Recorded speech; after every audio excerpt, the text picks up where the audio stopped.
Há louvores que o tempo não consegue apagar a sua riqueza do conteúdo da letra que nós acabamos de cantar. É uma verdade.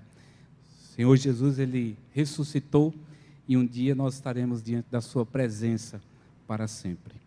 Irmãos, eu quero convidar os queridos a abrirem suas Bíblias no livro de Atos dos Apóstolos, no capítulo 1. Nós estamos estudando às quartas-feiras o livro de Atos dos Apóstolos, e na semana passada nós vimos do versículo 6 até o versículo 11, estudamos esse texto com o pastor Lúcio, e hoje nós estaremos, com a graça de Deus, concluindo o capítulo 1, nós estaremos vendo do versículo 12 até o versículo 26. Portanto, à medida que nós lermos o texto, eu peço que você mantenha a sua Bíblia aberta, porque nós iremos utilizar à medida que nós estivermos estudando o texto. Atos dos Apóstolos, capítulo 1, do versículo 12 até o versículo 26. Diz assim a palavra do Senhor: Então voltaram para Jerusalém, do monte chamado Olival, que dista daquela cidade, tanto como a jornada de um sábado. Quando ali entraram, subiram para o cenáculo, onde se reuniram Pedro, João, Tiago, André, Filipe, Tomé, Bartolomeu, Mateus, Tiago, filho de Alfeu, Simão o Zelote e Judas, filho de Tiago. Todos estes perseveraram unânimes em oração, com as mulheres, com Maria, mãe de Jesus, e com os irmãos dele. Naqueles dias, levantou-se Pedro no meio dos irmãos. Ora, compunha-se a assembleia de umas 120 pessoas, e disse: Irmãos, convinha que se cumprisse a Escritura, que o Espírito Santo proferiu anteriormente, por boca de Davi, acerca de Judas, que foi o guia daqueles que prenderam Jesus, porque ele era contado entre nós e teve parte neste ministério. Ora, este homem adquiriu um campo com o preço da iniquidade, e precipitando-se, rompeu-se pelo meio, e todas as suas entranhas se derramaram. E isto chegou ao conhecimento de todos os habitantes de Jerusalém, de maneira que em sua própria língua esse campo era chamado Aceldama, isto é, campo de sangue. Porque está escrito no livro dos Salmos: Fique deserta a sua morada, e não haja quem nela habite, e tome outro o seu encargo. É necessário, pois, que dos homens que nos acompanharam todo o tempo que o Senhor Jesus andou entre nós, começando no batismo de João, até o dia em que dentre nós foi levado às alturas, um destes se torne testemunha conosco na ressurreição. Então, propuseram dois, José, chamado Barsabás, cognominado Justo, e Matias, e orando disseram: Tu, Senhor, que conheces o coração de todos, revela-nos qual destes dois tens escolhido, para preencher a vaga neste ministério e apostolado, do qual Judas se transviou, indo para o seu próprio lugar. E os lançaram em sortes, vindo a sorte recair sobre Matias, sendo-lhe então votado o lugar com os 11 apóstolos. Feche os seus olhos e vamos orar ao Senhor mais uma vez. Bondoso Deus, amado Pai, nós pedimos ao Senhor que nos dê compreensão e entendimento, que o Espírito Santo abra as nossas mentes, para que nós possamos entender a Tua palavra, mas não só entendermos, ó Pai, fazermos as aplicações corretas para a nossa vida hoje, para a vida da Tua igreja. Ensina-nos nessa noite, Pai, a começar em nós que aqui estamos. Nós assim oramos em Cristo Jesus. Amém. Bom, irmãos, já algumas quartas-feiras nós temos estudado o livro de Atos dos Apóstolos, E alguns comentaristas dizem que talvez o melhor título para esse livro não seria necessariamente Atos dos Apóstolos, mas Atos do Espírito Santo através da vida dos apóstolos. Porque nós vemos aqui no texto, a partir logo do capítulo 1, aquele desejo profundo do povo do Senhor acerca do derramamento do Espírito Santo, e a gente vai, à medida que estivermos estudando um texto, entendermos. Mas só recapitulando alguns pontos de maneira rápida, né? Atos dos Apóstolos, nós sabemos que o seu autor, ele foi o evangelista Lucas, que era um médico amado, né? Um homem culto que tinha conhecimento e também foi companheiro do apóstolo Paulo. A gente observa ali, quando Paulo escreve aos Colossenses, no capítulo 4, ele relatando esse companheirismo que teve por parte do evangelista Lucas. E não somente Lucas escreveu o livro de Atos dos Apóstolos, mas também o próprio Evangelho de Lucas, onde ele inicia, logo aí no versículo 1, né, a quem ele está direcionando essa palavra, ou seja, o Teófilo, né, que seria, digamos, a representatividade de um amigo, que alguém que é sábio, alguém que tem conhecimento.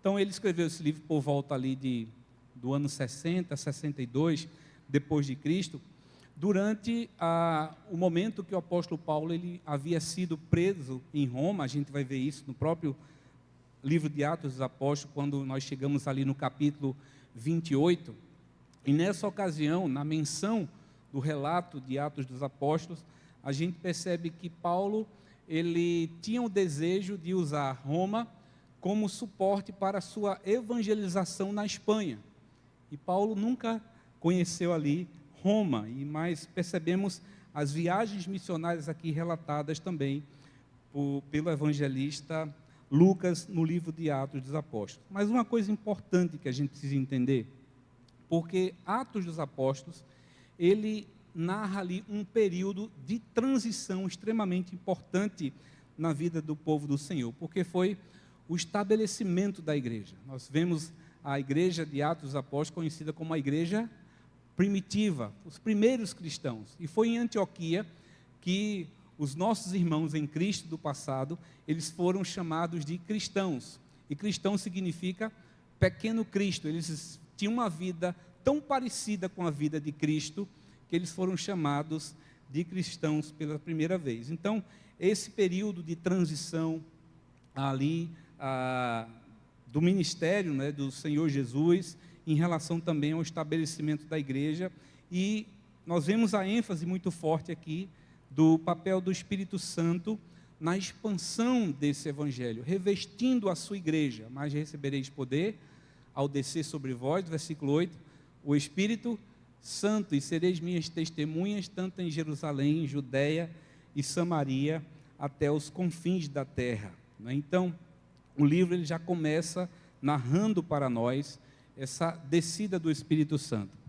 Mas talvez seja importante a gente lembrar qual era a situação que a igreja estava vivendo nessa época, que talvez não seja diferente dos nossos dias, né? Como já relatei anteriormente, logo após a ressurreição de Jesus, a sua ascensão aos céus, os discípulos ficaram ali num período de transição, de incerteza, olhando para o céu quando Jesus foi assunto aos céus, e, digamos assim, pensando, o que será de nós agora?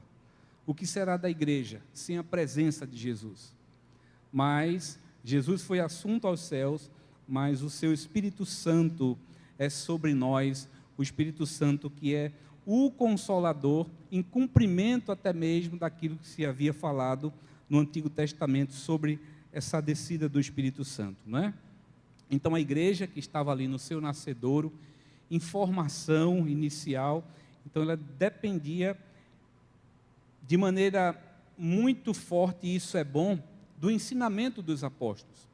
Aqueles irmãos estavam dando ali os primeiros passos, os primeiros cristãos se reuniam ali nas casas, partiam pão de casa em casa, se reuniam também debaixo das árvores. Nós vemos aqui a menção, por exemplo, por diversas vezes, no livro de Atos dos Apóstolos, se referindo a esses irmãos como os do caminho.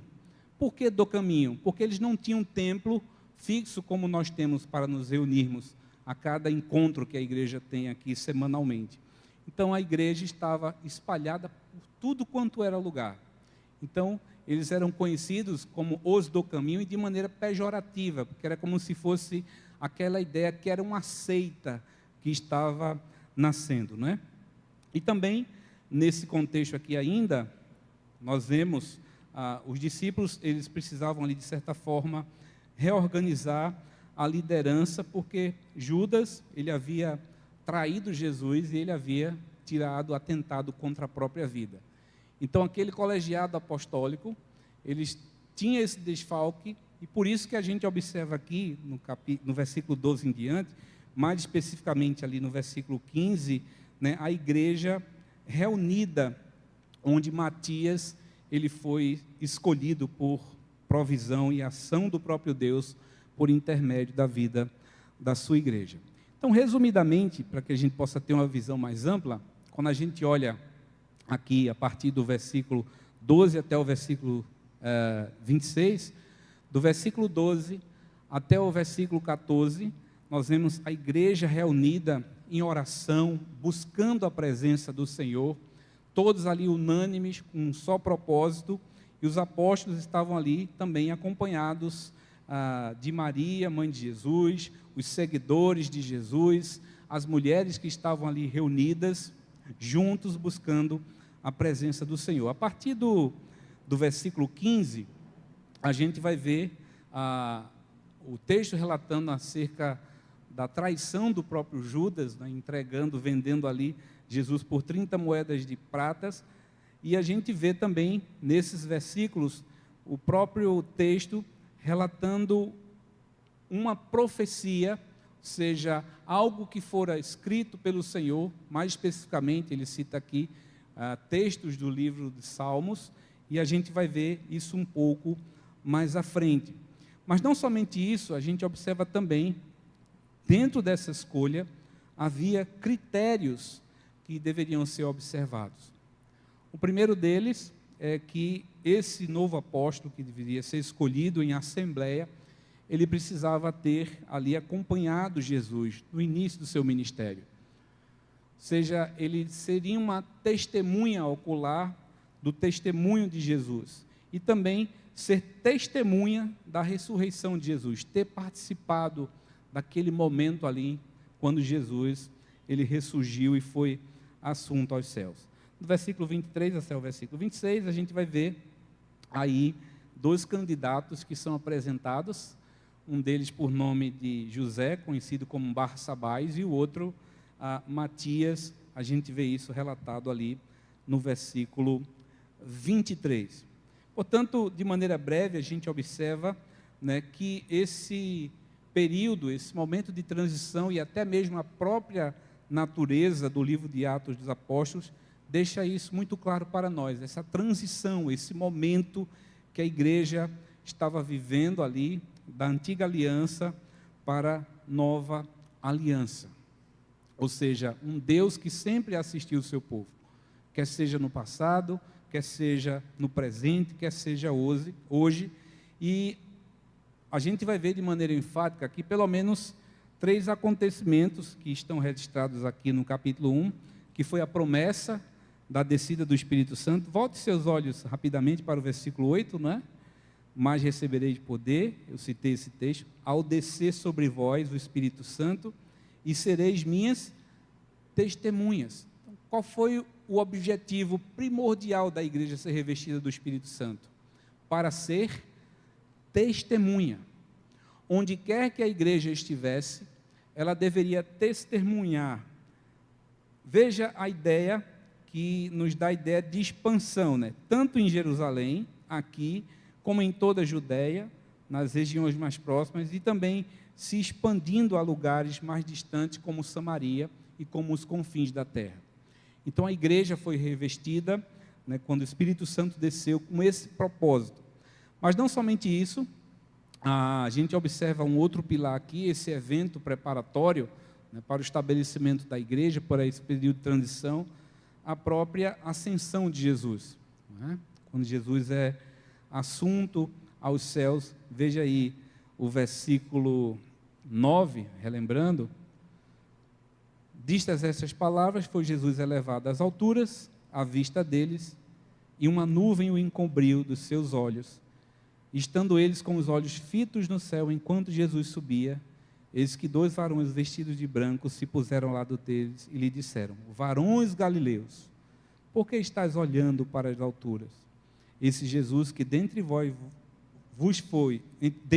foi assunto ao céu, virá do modo como viste subir.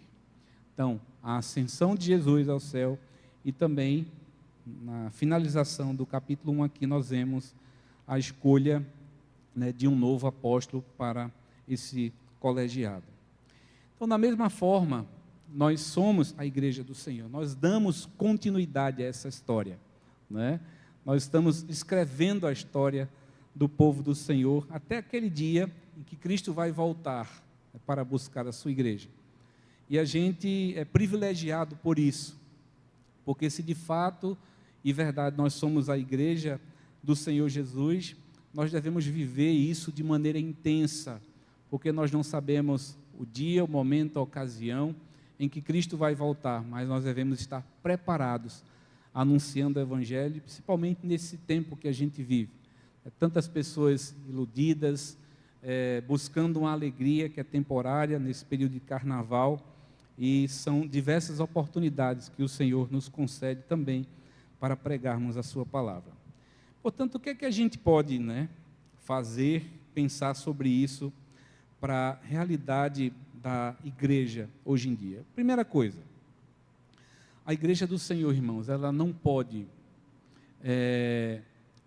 desprezar o valor que nós encontramos através da oração, de buscar ao Senhor, não somente na nossa individualidade, na nossa coletividade também. Volte os seus olhos para o versículo 12 até o versículo 14, perceba.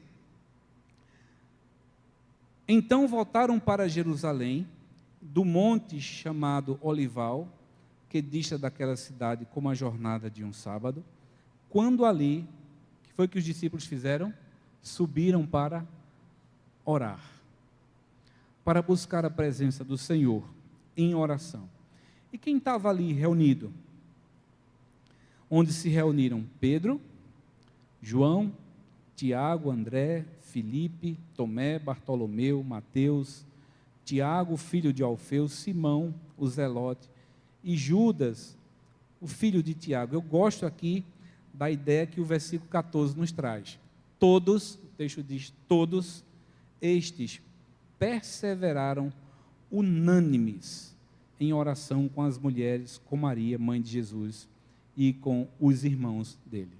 Então, apesar dessa dificuldade deles estarem inseguros, porque Jerusalém foi o lugar que Jesus foi perseguido, que Jesus foi crucificado, mas eles não abriram mão de estarem ali reunidos em oração, buscando a presença do Senhor.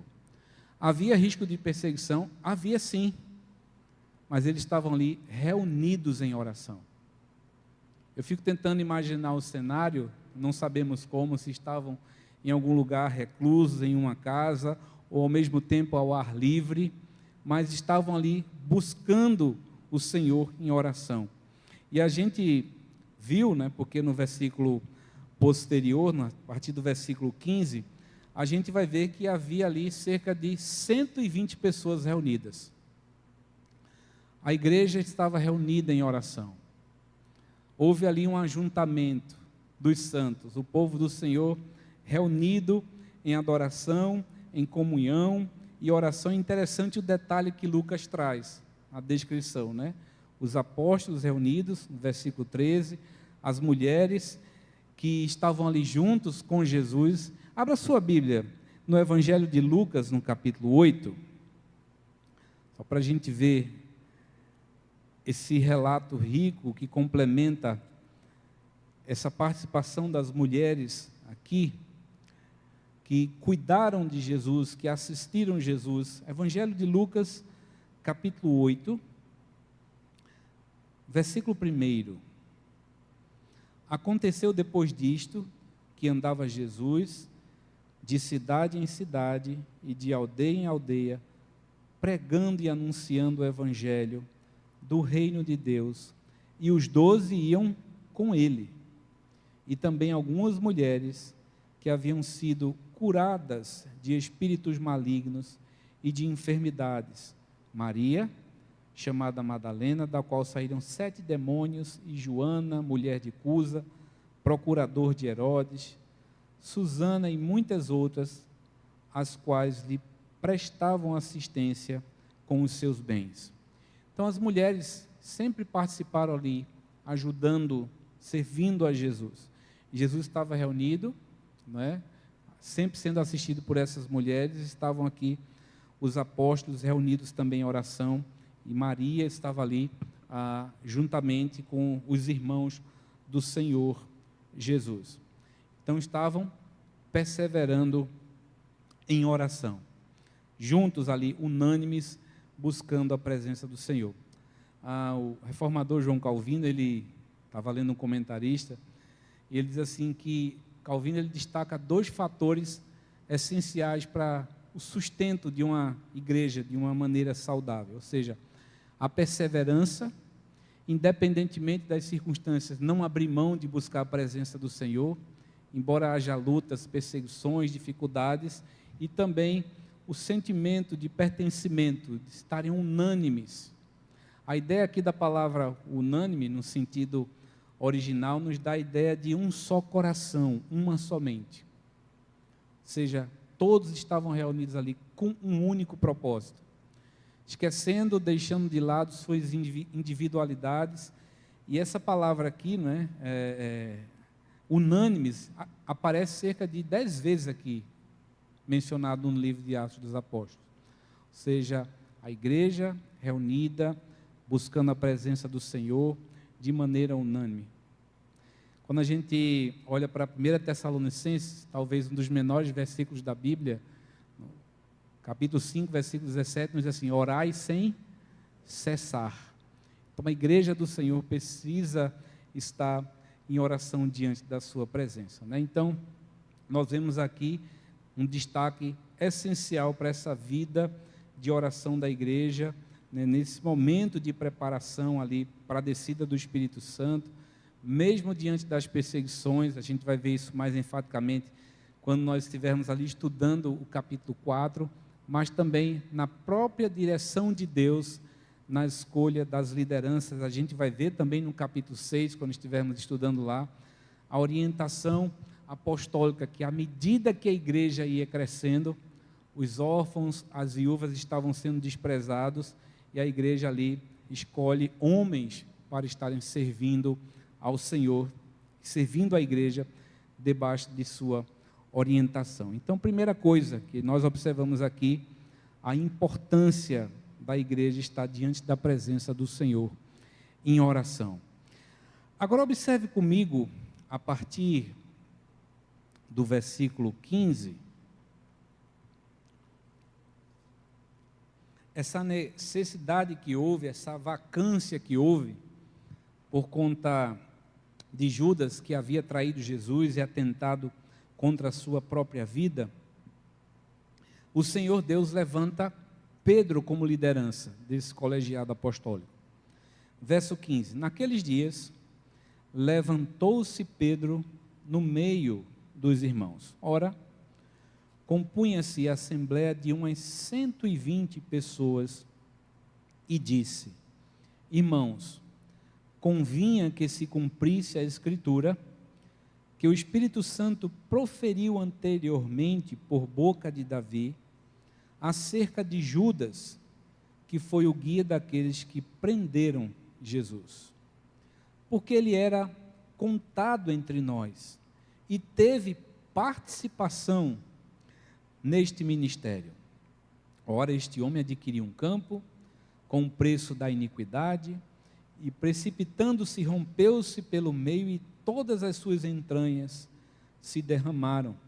E isto chegou ao conhecimento de todos os habitantes de Jerusalém. De maneira que em sua própria língua esse campo era chamado Aceldama, isto é, campo de sangue, porque está escrito: no livro dos Salmos: fique deserta a sua morada, e não haja quem nele habite, e tome outro o seu encargo. Ou seja, nós vemos aqui Pedro sendo levantado por Deus, assumindo a liderança dessa igreja, como falei anteriormente, que estava nesse processo de transição, sendo estabelecida, e Pedro ali, sendo essa liderança, ele conduziu ali a igreja nesse sentido, para que ela fosse orientada pelo próprio Deus na escolha desse novo apóstolo que iria ali também pastorear o rebanho de Cristo. Abra sua Bíblia no Salmo 25, para a gente ver, que é o salmo que o evangelista Lucas está citando aqui, nessa passagem dos versículos que nós acabamos de ler. Salmo 69, especificamente o versículo 25, que é um salmo escrito por Davi. O versículo 25 nos diz assim: fique deserta a sua morada, e não haja quem habite em suas tendas, pois perseguem a quem tu feriste, e acrescentam dores àquele a quem golpeaste. Soma-lhes iniquidade a iniquidade, e não gozem da tua absolvição. Sejam riscados dos livros dos vivos, e não tenham registro com os justos. Então, esse salmo que o texto está relatando para nós aqui, em Atos dos Apóstolos, se refere a essa profecia, a esse entendimento do próprio Deus, falando por intermédio da sua palavra, e que Davi, ele registra esse momento crucial ali na vida da igreja. Ou seja, as escrituras sagradas já apontavam para alguém que trairia, que Judas que trairia, e como se nos trouxesse a ideia de que Deus, ele não foi pego de surpresa. Ou seja, nada foge do controle do Senhor. Deus tem o seu povo, a sua igreja, debaixo de suas mãos, e Judas era esse filho da perdição, né? O filho da iniquidade, que se encheu de orgulho, de soberba, de amor a si próprio, e sofreu as consequências da sua própria rebeldia, do seu pecado diante do Senhor. É interessante como Deus, ele se importa com a sua igreja. Por exemplo, nós, a Igreja Presbiteriana do Brasil, quando nós vamos eleger oficiais, ou pastor, presbíteros, diáconos, a igreja se reúne em assembleia. A igreja é instruída nesse sentido, conforme a orientação da própria palavra do Senhor. Por quê? Porque é a igreja de Cristo. Nós não vivemos, digamos assim, numa democracia, uma teocracia, mas Deus usa a sua vida para estabelecer a sua vontade. A igreja reunida ali escolheu, como a gente também observa, mais uma vez eu menciono, no capítulo 6, a necessidade que havia para suprir a liderança daquela igreja na assistência aos mais necessitados. A igreja também, mais uma vez, reunida ali para escolher, né, os seus oficiais. Então a gente observa Judas, filho da perdição, que traiu Jesus, que morreu por conta da sua desobediência, atentando contra a sua própria vida, mas nós louvamos a Deus, porque no meio do seu povo há aqueles que ouvem a sua palavra, que são obedientes à sua palavra, né, que trabalham na obra do Senhor, dedicando o seu tempo com um coração não tomado de amor a si mesmo, mas de amor à obra do Senhor.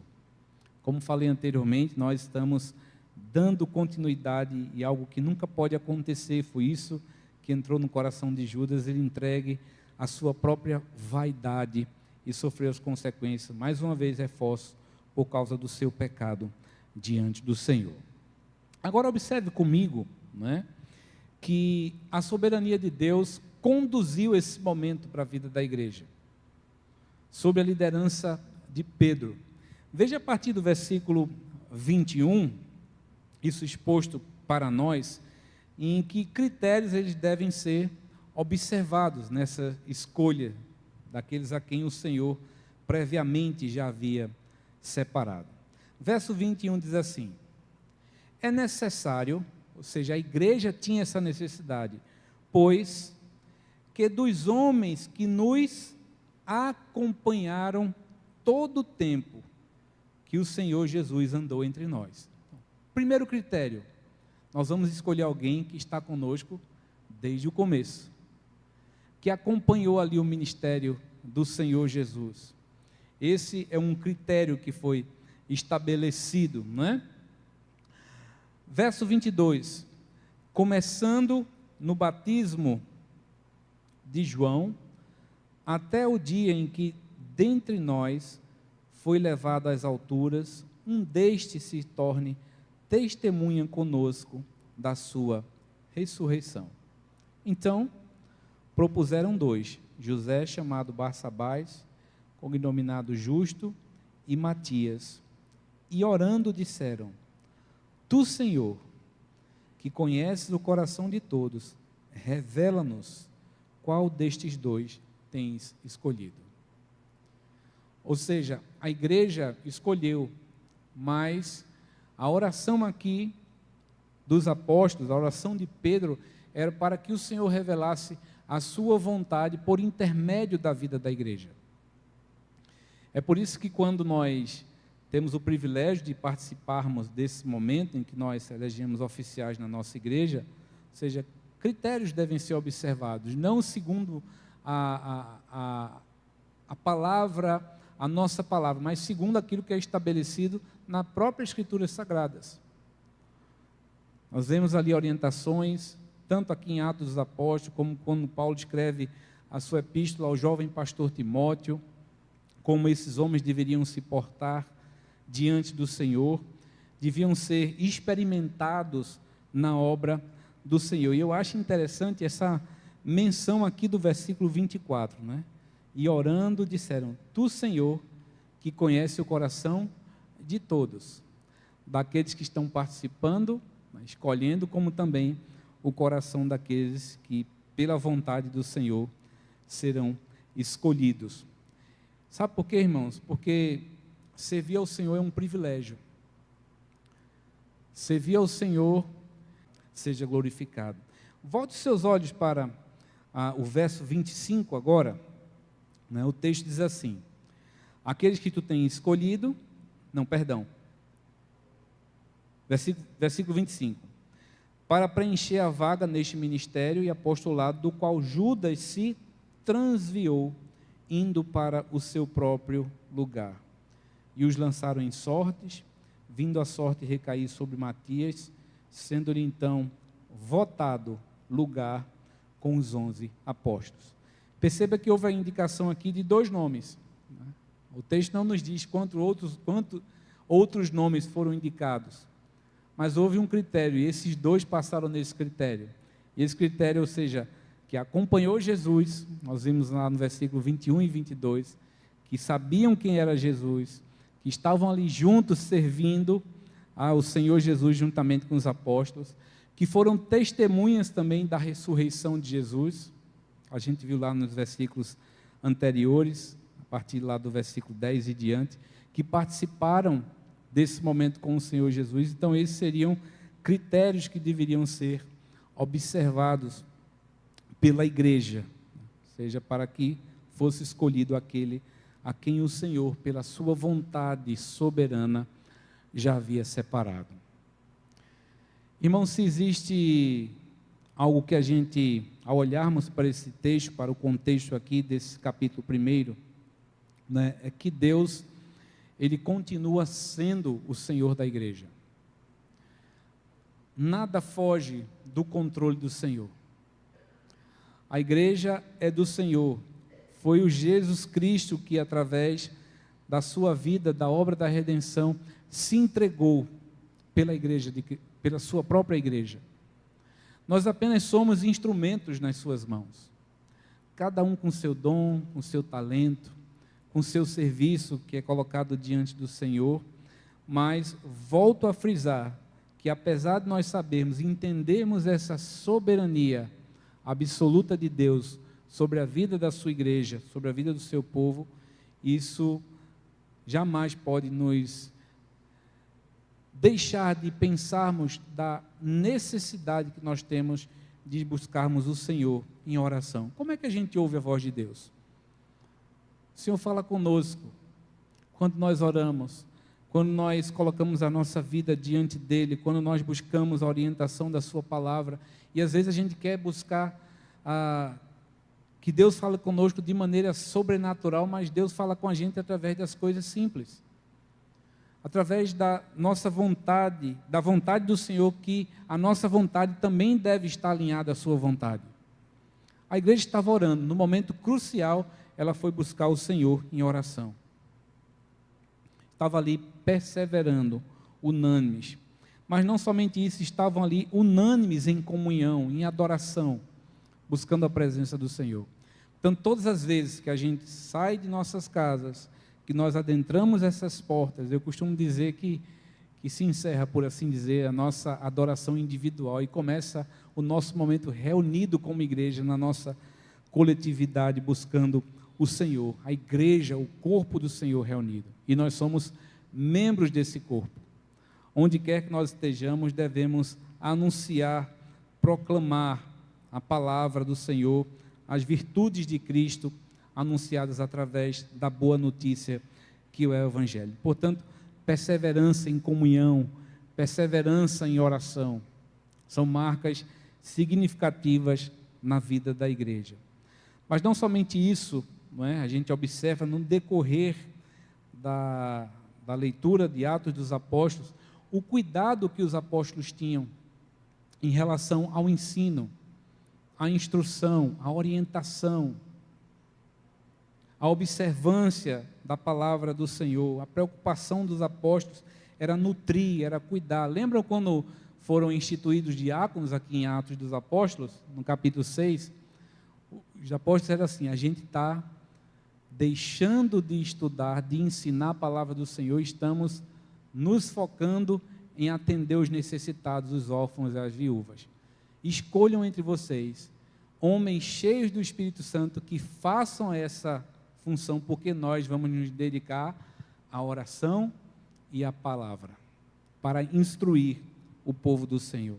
Então perceba que Deus concede, né, esse privilégio para nós, como seu povo, de podermos servir o seu nome, também estarmos juntos, crescendo, buscando a presença do Senhor em oração, comunhão e adoração.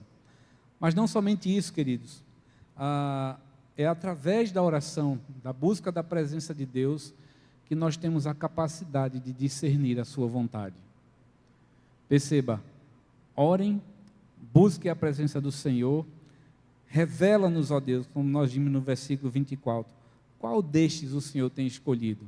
Revela-nos, usa a nossa vida, usa a vida da igreja nesse sentido. Mas não somente para isso, irmãos, é bem verdade que o texto aqui está nos relatando esse momento dessa vacância apostólica, quando a igreja reunida, orientada ali pela liderança por Pedro, buscaram sabedoria e discernimento da parte do Senhor.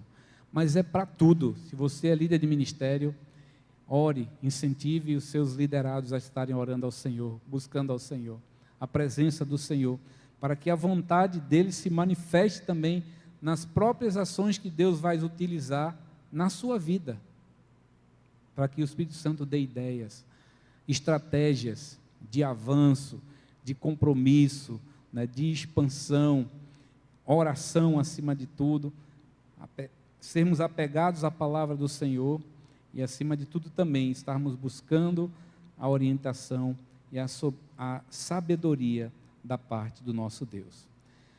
Volte os seus olhos rapidamente para o capítulo 2, nós não vamos entrar, mas o que é que acontece aqui no capítulo 2?